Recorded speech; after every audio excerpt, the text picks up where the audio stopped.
What do you think of this, Ian? Of what? Th- This is Witch, Red Witch, that used to live near the Dark Oak, I believe.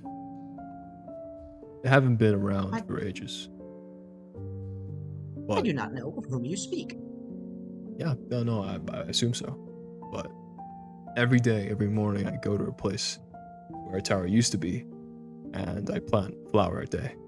And in my hopes, Oh, I hope that if she does come back, she'll return to a flower field, and hopefully that will, I don't know, do something. What do do you you feel love towards this witch? know? But yes, it was one day a one stand night stand sort of deal, and then the next one was she got me into this forbidden library section. So pretty much all my interactions with her was one, uh, a fun night, and two, her giving me a favor and letting me pass through into the library. But yet I still, after like years, I'm still going to her place, picking her flowers, and yeah. What do you make of it? Think I'm insane, or do you think it's just a defect? I believe you are experiencing what you would describe as love. Your brain has deemed her to be an appropriate match, and therefore it is compelling you to take actions to secure it. But why? Why does it do that? In when it knows that it's more logical to just move on. Well, simple. Organic life forms evolve. As such, it simply took on whatever traits were most suited to survival. That's evolution. As such, no organic life form is a completely logical existence. After all, a completely logical existence would not evolve or survive. That is why artificial life forms, like myself, struggle when left without an organic caretaker. We simply repeat the same actions over and over and over again, and eventually we rust and fail. That illogicalness of your nature is what has granted you and your species the opportunity to survive and progress to this stage. So it's not a defect; it's a feature of the human race. Yes, of course. After all, if it weren't for this illogicalness, the human race would not have progressed to the point of creating all that we see around you. But when you gotta elaborate that on that though, illogicalness. I mean, isn't this what I'm Well, dealing simple. with? And yes, tell me. You feel attraction to this person, and in the course of history, that attraction has often led to the creation of children and the survival of your species. As such, when your mind found a potential partner, it simply acted according to its nature. You will continue to seek out this person until such a time as your mind can truly understand that there's a better option, or such a time as they return. Or the third, your death. Simply because throughout the course of history, that has been the behavior trait that had the greatest chance of success in survival.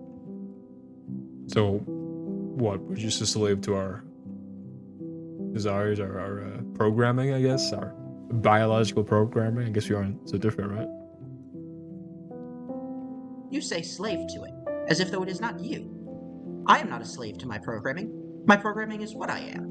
Much as a bird is not slave to the winds, nor is it slave to its wings. Your nature is what defines you. You cannot be a slave to what defines you. You can be a slave to external forces, but not to the internal forces that truly make you what you are, because without them, you would not be you. But what about? I always like to, fuck.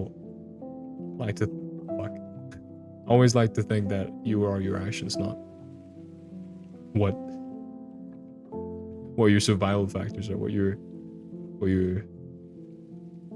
survival needs are. But I guess when you put it like that, it does make some sense.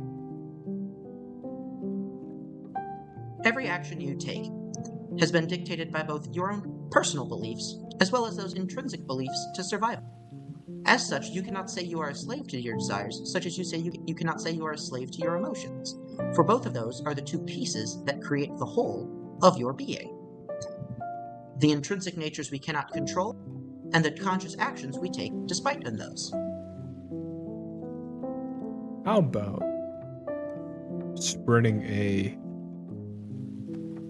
harmful disease to people, wanting to start fights with them, wanting to. Simple. It is a leftover experience of a primordial defense mechanism. After all, civilization progresses far faster than biological evolution. As such, our mental state is still in the hunter-gatherer phase. Despite having created a civilization, the human mind still adapted to the hunter-gatherer phase. As such, when there are hostile threats, we act aggressively. And as such, when we seek to establish ourselves, we will also act aggressively for no apparent reason. When someone feels they, or their tribe, has been threatened, or could be threatened, they will often take aggressive action. Hence the creation of biological weaponry, or a barman getting up and starting a fight. They are both simply leftover remnants of the fact that we have progressed our civilization faster than our biology has evolved. You're a really interesting person to speak to. Yeah. I think I'm gonna like our Thank you. future conversations.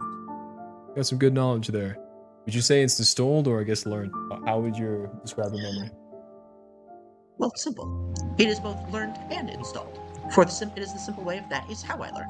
Organic life forms like you need to be frequently exposed to knowledge for it to soak in and become learned, as you would say. Whereas I need to be exposed to it once in order to copy it into my memory base. So the way I learn is simply by downloading information. So I would say I learned it when the EM Corporation taught me it. Interesting. It's been a lovely conversation here.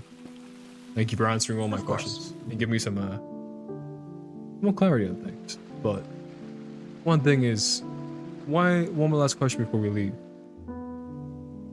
In the past, I've had these plans, this major plan for. Well, in the past it doesn't really matter, but the point is, I can talk big, but I struggle with the follow through. And is it really just not having the heart not to quit, or is it something more? Does that I make feel sense? It depends. It depends. I can only tell you this. If you planned these big events and then could not complete the carry throughs, you would say, I believe that happened for one of two reasons. Either you truly felt in your heart that you did not want to go through with these actions, but for some reason felt that you had to for at least a while. Eventually, you simply realized that you were taking actions you didn't truly want, and that's why you didn't do them. Or second, when taking through these actions, you realized that the completing of the action would not have the desired result you intended for, and as such, you subconsciously simply decided against it, because you deemed that that action was not actually beneficial to you in the way you had originally planned. But what about impulsively kidnapping the person when you're supposed to have like this elaborate plan to like build up a shadow organization, but then you just go and kidnap somebody and then get exposed by God and then get exposed in front of like a meeting and then get sent to Sky Prison.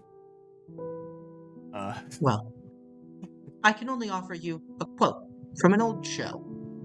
We all make mistakes in the heat of passion, Jimbo. I guess so, yeah. Is that also one of our advantages that improves society? Being passionate about things? I mean, impulsiveness, as we understand it, is simply the leftover from capitalizing on an opportunity. After all, if we had to sit through and think through every action, we would miss those opportunities that only present themselves for a brief moment. As such, impulsiveness is simply one of those leftover traits. Sometimes it is helpful, sometimes it isn't. But the way with biology is that if something is simply more helpful than it is hurtful, we keep it.